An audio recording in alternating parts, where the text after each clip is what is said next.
하나님 말씀 이사야 9장 1절부터 7절까지 말씀 보도록 하겠습니다.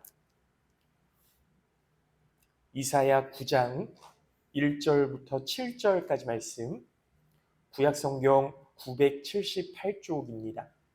구약성경 978쪽 이사야 9장 1절부터 7절까지 말씀.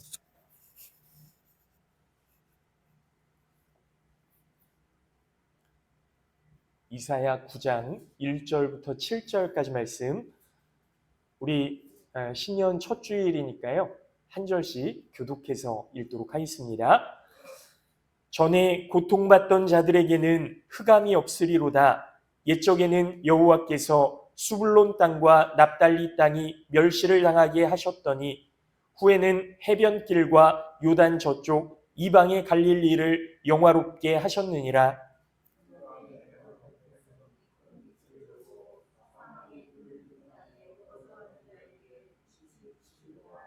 주께서 이 나라를 창성하게 하시며 그 즐거움을 더하게 하셨으므로 추수하는 즐거움과 탈취물을 나눌 때의 즐거움같이 그들이 주 앞에서 즐거워하오니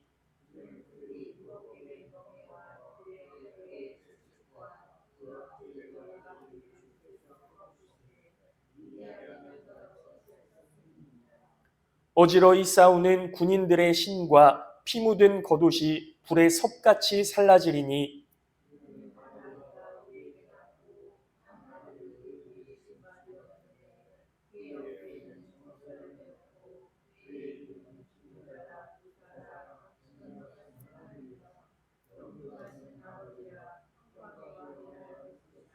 7절 말씀 우리 합독해서 읽겠습니다.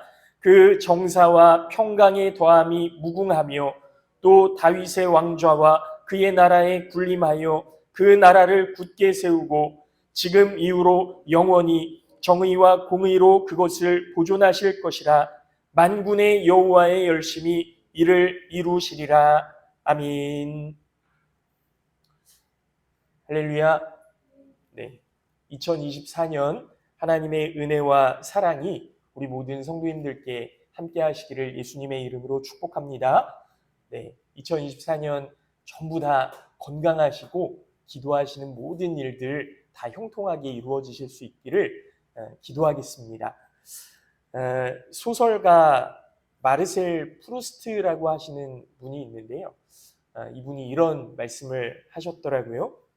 진정으로 무엇인가를 발견하고자 하는 여행은, 그러니까 여행에 대해서 이야기를 하시는 거예요. 무언가 진정으로 발견하고자 하는 그런 여행은 새로운 풍경을 바라보는 것이 아니라 새로운 눈을 가지는 것이다. 그러니까 우리가 여행을 갈 때 뭔가 좀 기분 전환을 위해서 여행을 이렇게 할 때 그냥 새로운 풍경을 보면서 야, 참 멋있다, 오랜만에 바다 본다, 뭐 이런 게 아니고요. 우리의 새로운 시각을 찾기 위해서 우리의 좀 고정되어 있던 마음을 새롭게 하기 위해서 우리의 마음을 변화시키고 우리의 시각을 변화시키는 것이 진정한 그 여행이다. 진정한 그 변화를 원하는 그런 여행이다라고 이야기하는 거죠.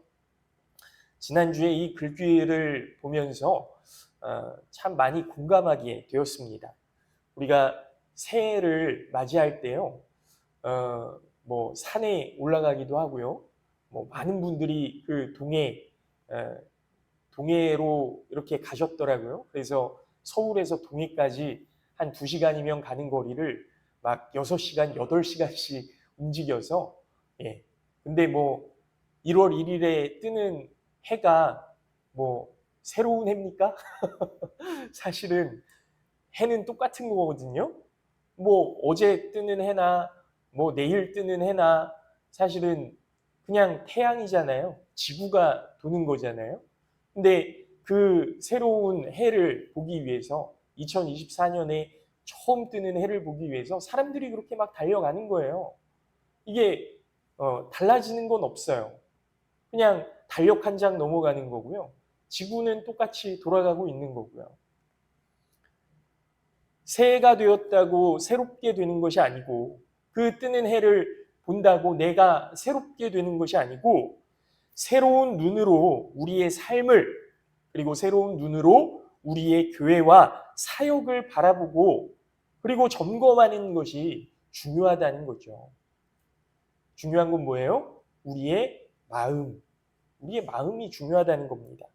그래서 은혜교회라는 배를 타고 참된 신앙의 여정을 향해 걷는 우리의 여정은 새로운 풍경을 찾는 것이 아니라 우리의 삶을, 우리의 신앙을 새로운 눈으로 바라보고 우리가 사는 세상을 새로운 눈으로 바라보고 우리 교회를 새로운 시각으로 바라볼 수 있는 새로운 눈을 갖는 것이 되어야 한다라는 말씀이죠. 이제 우리가 2024년을 맞이하면서 작년에 가졌던 그런 시각이 아니라 하나님이 주시는 올해에 꼭 필요한 눈을 가지고 이 세상을 바라보시고 우리 교회를 바라보시는 우리 모든 성도님들 되시기를 예수님의 이름으로 축복합니다. 그래서 저는 새해에 두 가지 기도 제목을 갖게 되었는데요. 첫 번째는 하나님께서 저의 고정된 시선을 새롭게 변화시켜 주시옵소서 하는 겁니다. 고정관념이 아니라 새로운 생각의 변화가 일어나게 해달라고 기도하는 거고요. 두 번째는 그 생각의 변화로 새로운 도전과 새로운 목표를 좀 갖게 하여 주시옵소서. 그러니까 여러분, 우리가 작년에 다시 새롭게라는 이 표어를 가지고 기도하면서 1년 동안 달려왔잖아요. 하나님 새롭게 하여 주시옵소서, 새롭게 하여 주시옵소서.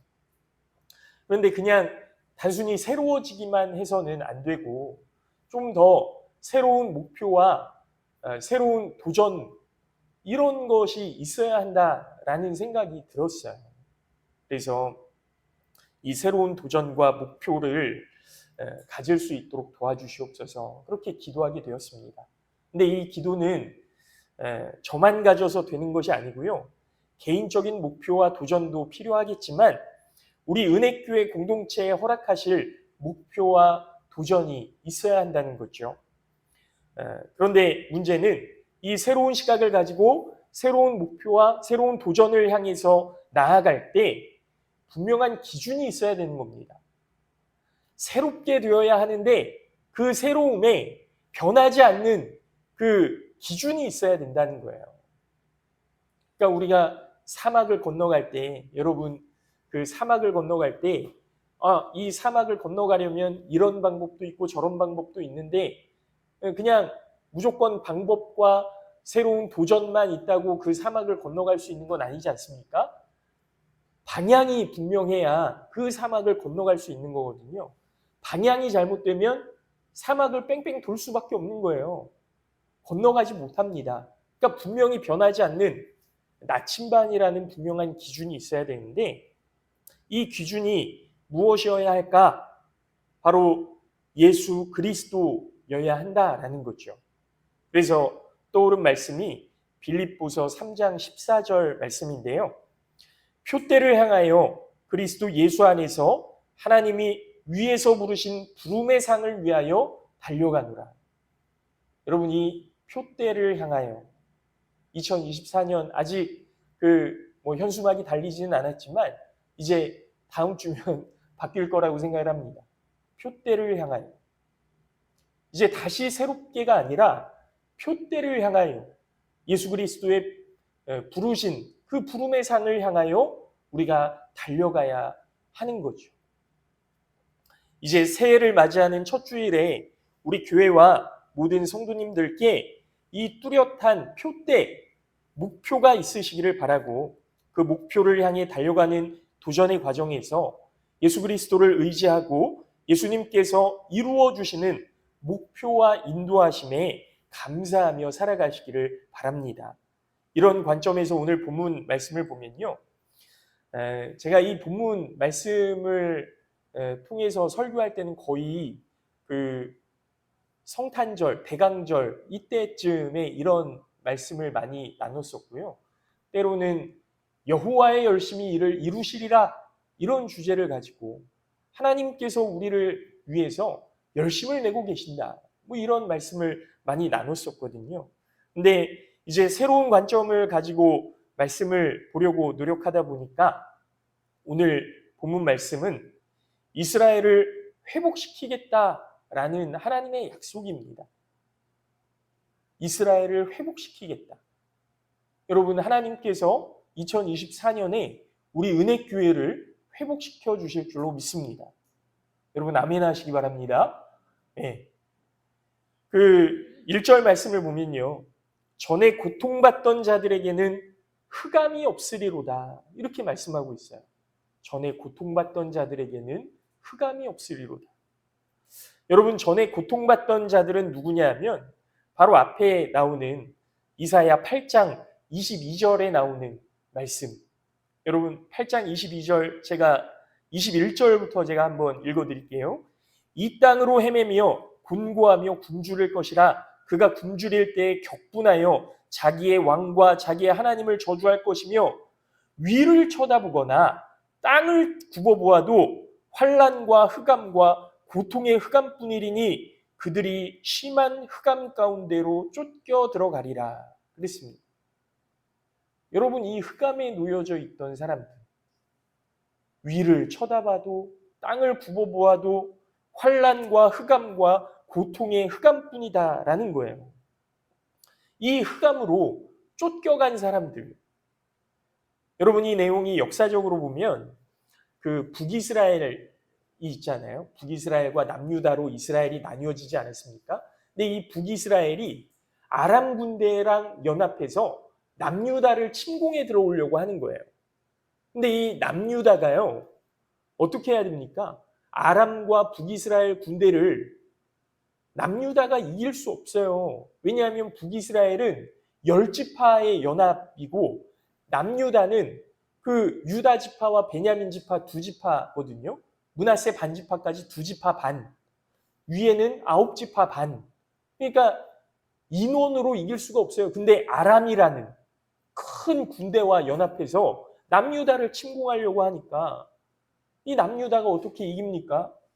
그냥 하나님만 의지하고 하나님만 바라봐야 되는 건데, 여러분이 남유다가 어떻게 하냐면 하나님은 온데간데 없어요.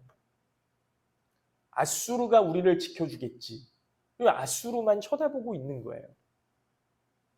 그 아수르만 쳐다보니까 하나님이 분노하셨죠. 그래서 이 남유다를 향해서 멸망이라는 심판의 경고가 주어졌는데 이게 8장 21절 22절 말씀이에요. 너희들 하나님 의지하지 않으면 위를 쳐다봐도 아래를 쳐다봐도 결국에는 고통과 흑암뿐이다. 그 심판의 경고가 주어진 거예요. 그런데 이게 끝이 아닌 거죠. 9장 1절에 와서 전에 고통받던 자들에게는, 여러분 그냥 8장과 9장 이렇게 이어진 말씀이지만 그 중간에 굉장히 많은 이야기가 있는 겁니다. 너희가 하늘을 쳐다봐도 땅을 굽어보아도 환난과 흑암과 고통의 흑암뿐이겠지만, 그러나 전에 고통받던 자들에게 흑암이 없으리로다. 하나님의 약속의 말씀 아닙니까? 회복시키겠다는 것 아닙니까?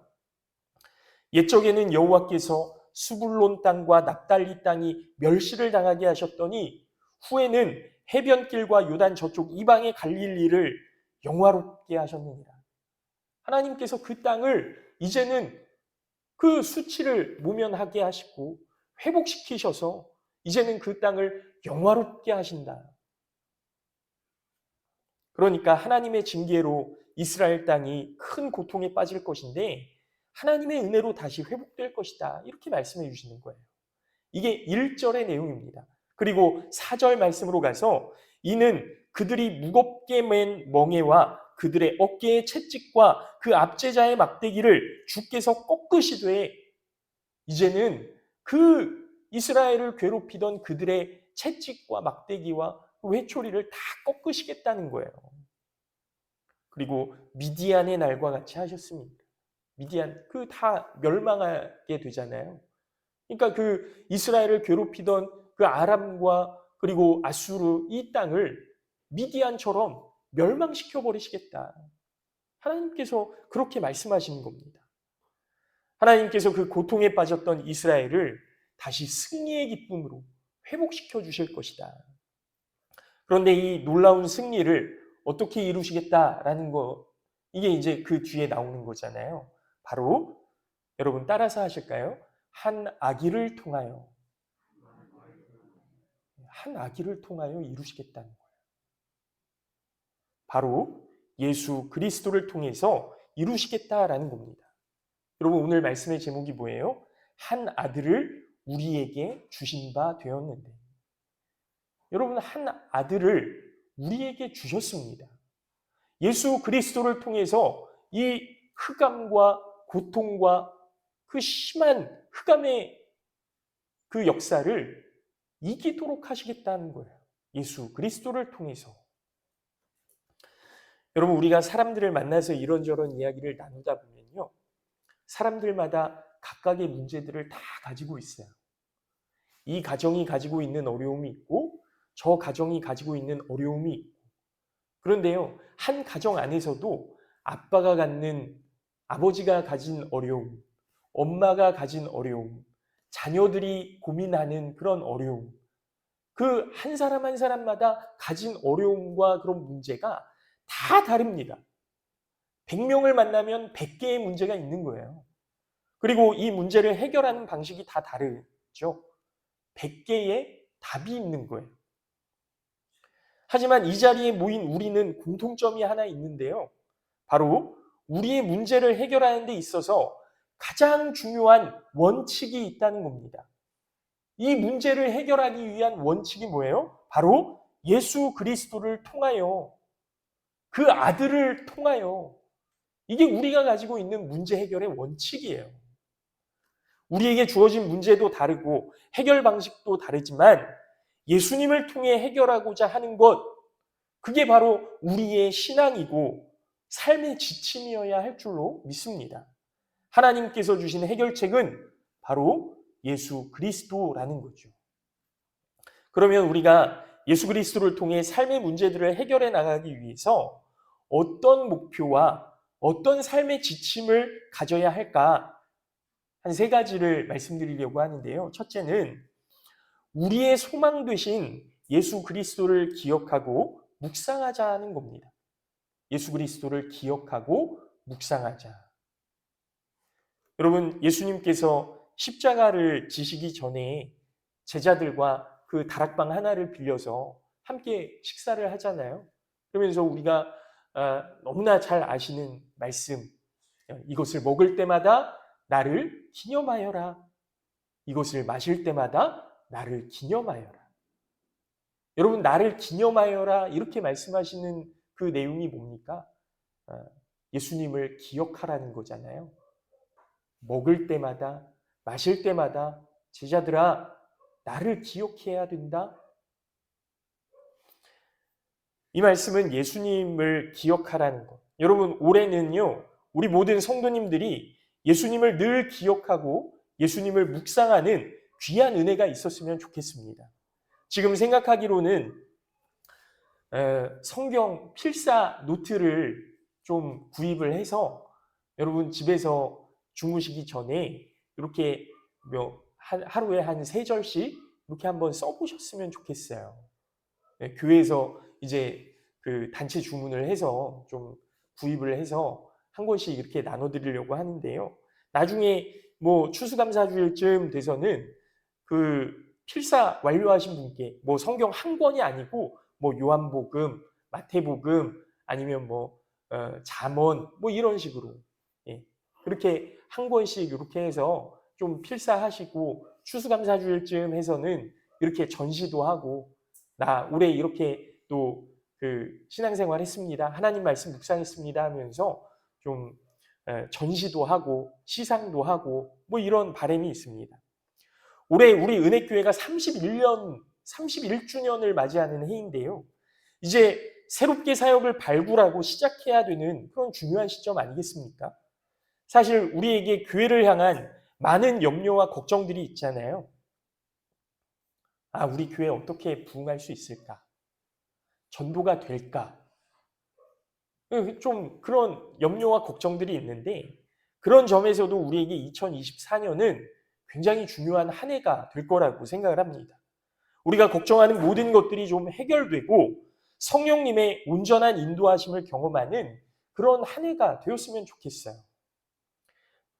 여러분, 저만 그렇게 생각하는 건 아니라고 믿습니다. 여러분들도 다 그렇게 생각하고 염려하고 기도하고 있을 거라고 믿어요.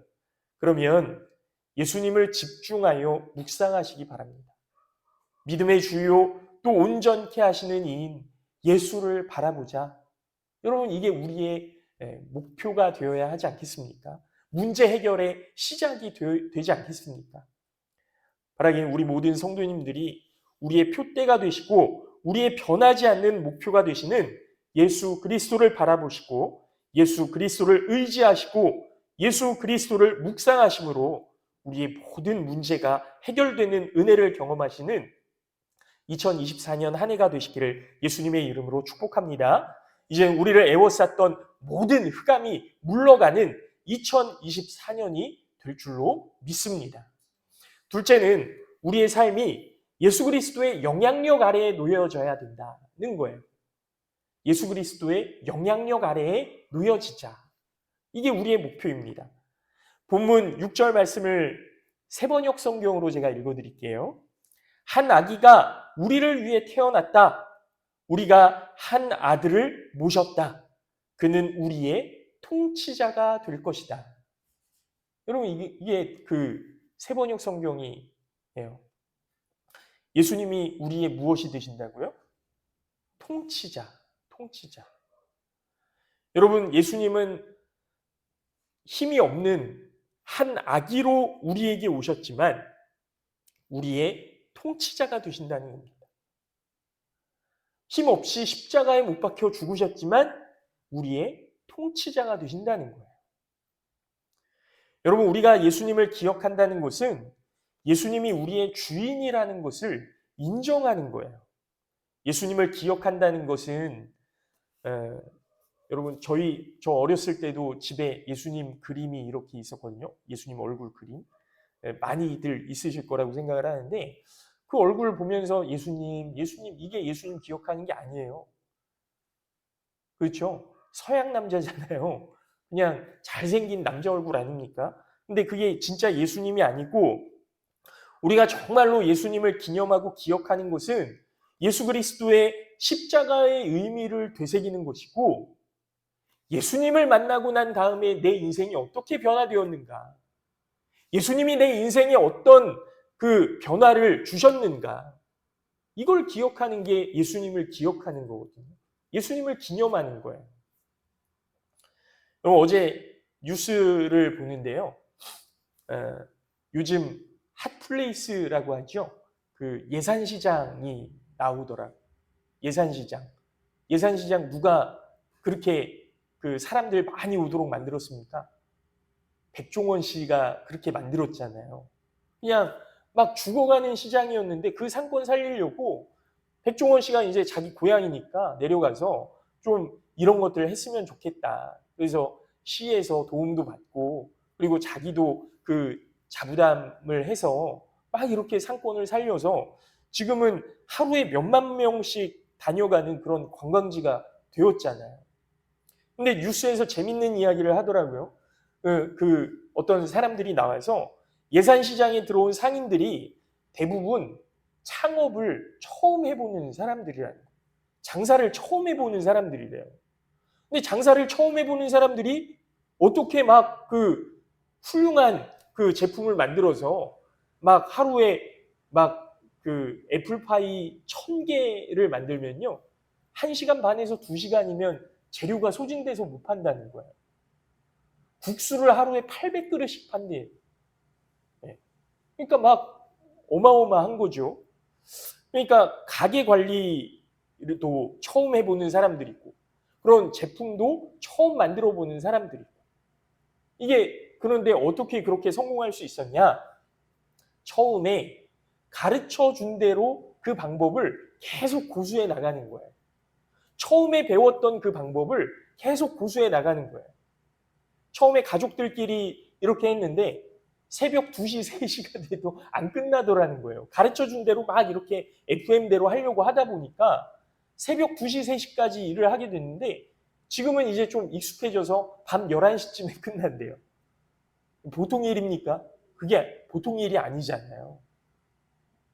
그런데 처음 해보는 거니까 그 방식을 계속 고수해 가는 거죠. 처음 장사를 시작한 사람들이 기존에 장사를 하셨던 분들보다 좀 더 열심히 하더라. 이게 평가예요, 평가. 가게 관리도 더 청결하게 하고 처음 배웠던 대로 꾸준히 관리를 하더라는 거죠. 기존에 장사를 하셨던 분들은 요령이 있으니까 자기 방식으로 계속 돌아가는데 처음 그렇게 배웠던 사람들은 그 방식 그대로 그렇게 가게를 운영한다는 거죠.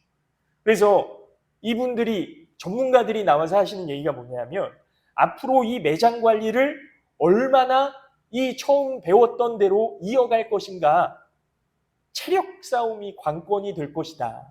이렇게 보더라고요. 체력 싸움이 관건이 될 것이다. 보세요. 갑자기 주목을 받게 되는 가게들은요. 1, 2년이 지나가면 옛날로 그냥 되돌아갑니다.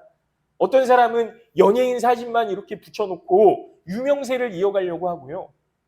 백종원 사진만 이렇게 붙여놓고 아유 우리 가게 백종원 왔던 가게다. 이렇게 그렇게 막 그러다가 옛날로 돌아가 버려요. 그래서 그 가게의 유명세만 믿고 방문한 사람들은 실망하죠. 맛이 없으니까. 옛날로 돌아가는 겁니다. 그런데 2, 3년이 지나도 계속 잘 되는 가게들이 있어요. 그리고 장소를 옮겼는데도 거기서도 막 이렇게 잘 되는 가게들이 있어요.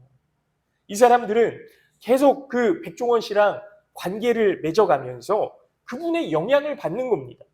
뭐가 잘못됐는지, 지금 잘하고 있는지 가르침을 받아가면서 계속 지도를 받는 거예요.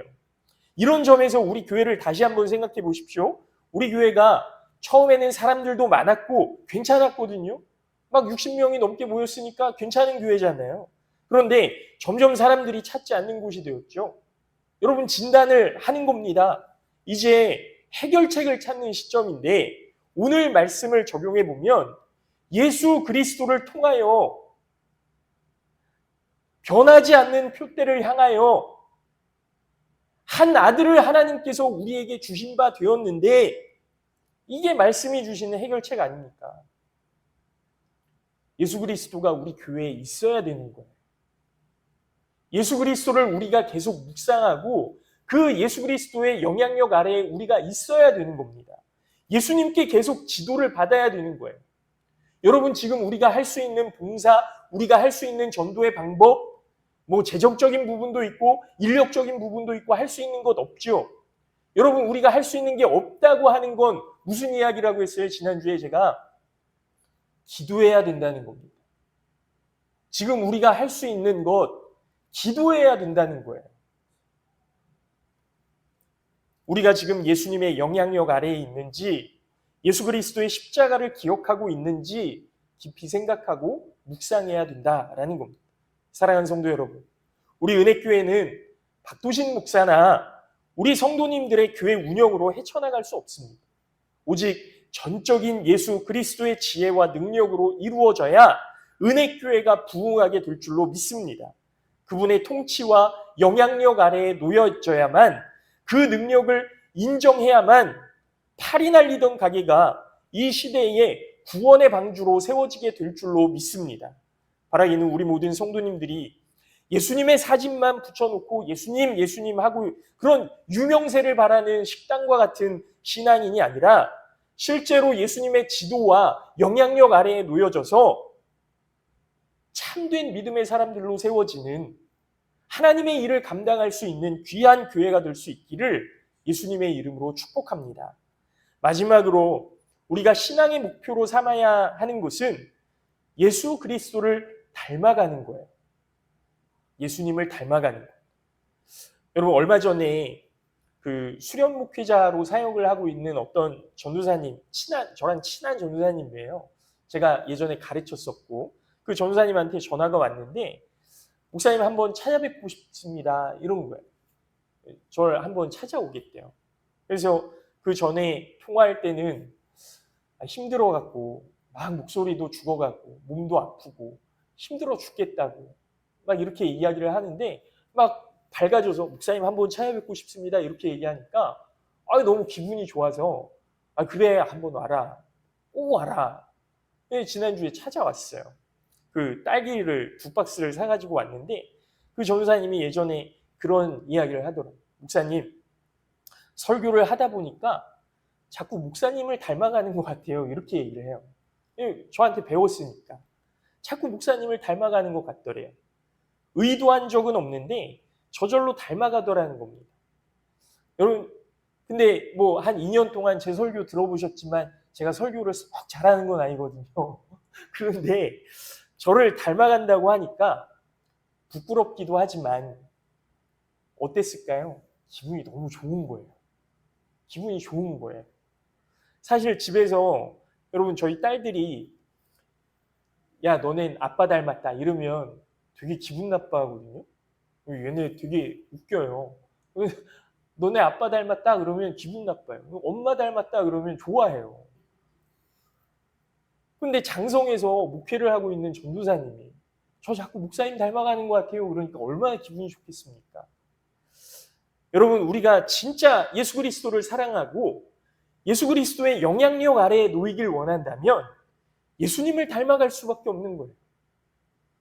우리가 기도할 때 예수님 닮고 싶습니다 하면 하나님이 얼마나 또 기뻐하실까요?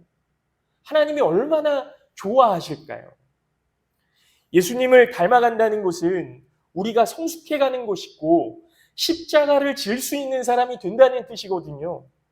예수님께서는 당신의 능력을 가지고 잘 먹고 잘 살고 명예와 부를 구하셨던 분이 아니고 그 능력으로 우리를 더 사랑하시려고 하셨습니다. 하나님의 뜻이 하늘에서와 같이 이 땅에서 이루어지기를 간구하셨던 분이세요. 우리가 여전히 이 땅에서의 성공과 풍성함을 위해서 살고 그러한 세상적인 것들을 구하고 있다면 아직 우리는 예수님을 닮아가고 있지 못한 거예요. 예수님의 사람이 아닌 거예요.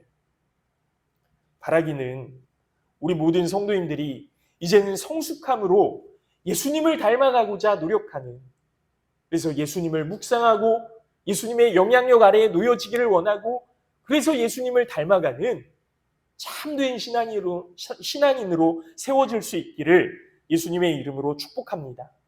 이제 말씀을 마칩니다. 2024년을 맞이하면서 우리 은혜교회의 공동체의 소원, 목표, 이게 뭐냐 하면 첫째는 늘 예수님을 묵상하고 주님을 기억하는 한 해가 되게 하옵소서. 둘째는 주님을 기억하는 것이 예수님 그림만 쳐다보고 있는 게 아니라 정말로 예수님의 영향력 아래에 놓여지길 원합니다. 마지막으로 예수님을 기억하고 예수님의 영향력 아래에 놓여서 예수님을 닮아가는 한 해가 되길 원합니다. 여러분, 하나님께서 한 아들을 우리에게 주셨습니다. 하나님께서 예수 그리스도를 우리 은혜교회에 주셨습니다. 이제는 우리가 더 이상 흑암의 고통에 신음하고 있는 백성이 아니라 하나님께서 그 전에 고통받던 자들을 흑암에 없애주시고 이제는 우리를 괴롭히던 그 문제들을 꺾으셔서 우리를 괴롭히던 그 모든 것들을 미디안의 날처럼 멸망시켜 버리시겠다고, 없애버리시겠다고 약속해 주셨어요. 어떻게 해요? 한 아들을 우리에게 주셔서. 여러분, 삶의 어떤 순간에도 하나님이라는 책이 있대요. 어떤 목사님 설교를 통해서 삶의 어떤 순간에도 하나님, 이 책을 알게 되었는데 이 책에 이런 내용이 있답니다. 다니엘과 세 친구가 풀무불에 던져진 장면을 가지고 이제 묻고 대답하는 그런 그 몇 가지 물음과 대답이 있어요. 제가 읽어드릴게요. 몇 명이 불 속에 들어갔는가? 다니엘과 그 세 친구. 그러니까 세 친구가 그 불 속에 들어갔잖아요. 몇 명이 불 속에 들어갔는가? 3명. 불 속에 몇 명이 보였는가? 4명. 그 네 번째 사람은 누구였는가? 예수님. 몇 명이 불 속에서 나왔는가? 3명. 그러면 예수님은 어디에 계시는가? 지금도 불 속에 계신다. 지금도 여전히 불 속에 계신다. 그리스도께서 친히 불 속에 계시기 때문에 우리는 불타지 않을 것이다. 여러분 좀 마음이 찡하지 않으세요? 몇 명이 불 속에 들어갔는가? 3명. 불 속에 몇 명이 보였는가? 4명. 그러면 그 한 사람은 누구인가? 예수님. 불 속에서 몇 명이 나왔는가? 3명. 그러면 예수님은 어디에 계시는가? 지금도 여전히 불 속에 계신다. 그리스도께서 친히 불 속에 계시기 때문에 우리는 불타지 않을 것이다. 우리가 어떤 불을 통과하든지 주님이 동행하실 것이다. 사랑하는 성도 여러분, 올 한 해 여러분에게 어떠한 위기나 어려움이 찾아올 때도 그 순간마다 하나님께서 우리에게 아들을 주셨다. 그 아들을 통해서 이 모든 어려움을 이겨나갈 수 있을 것이다. 예수님을 묵상하시고 예수님의 영향력 아래에 놓이시기를 원하고 그리고 예수님을 닮아가시는 귀한 축복의 2024년이 되시기를 바라고 그 2024년 복된 한 해를 보내시는 우리 모든 성도님들 되시기를 예수님의 이름으로 축원합니다. 잠깐 기도하겠습니다.